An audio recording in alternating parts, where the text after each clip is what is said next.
za Simba. Namzungumzia Jairuti ambaye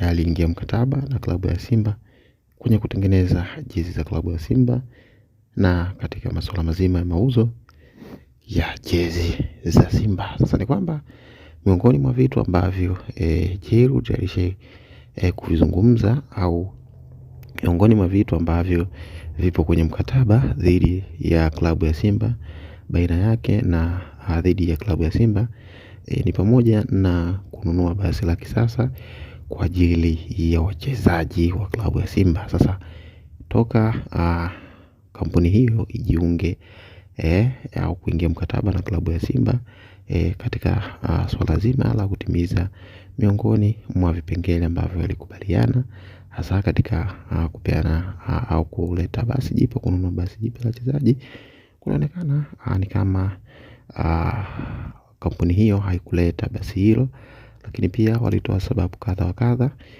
Sasa ni kwamba kwa taarifa ambazo zimefika ni kwamba basi hilo tayari limeshakamilika, linatengenezwa nchini Hispania na hadi hivi sasa ni kwamba kampuni hiyo tayari imenunua basi jingine kwa ajili ya mauzo ya jezi za Simba. Basi sio jezi tu za Simba bali kufanya au kuhusika katika masuala mazima ambayo yanahusiana na kazi ya kampuni husika ya Jairuti.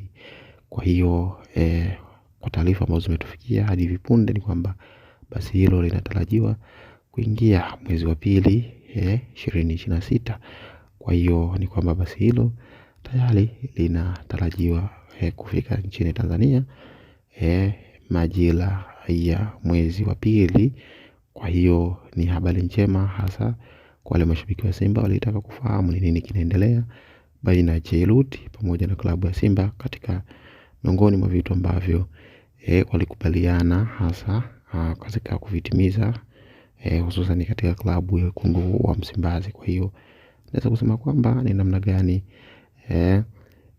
kila ambacho kilikuwa kinasubiriwa kwa hamu sana basi kinaenda kutimia kama vile kilivyopangwa. Kwa hiyo ni kwamba ni mengi ambayo yalitimizwa, hasa ni mengi ambayo yaliahidiwa na kampuni hiyo, hasa baada ya kuingia mkataba na klabu ya Simba, hasa katika utengenezaji wa jezi za klabu ya Simba. Lakini mwanafamilia, niendelee kukumbusha kwamba usisahau kutembelea kwenye YouTube channel yetu mara kwa mara, kwani utakuwa kwanza kabisa kupata habari zetu punde tunakuwekea kupitia YouTube channel yetu. Na pia usisahau kusubscribe, like, share na comment. Utakuwa umefanya vizuri.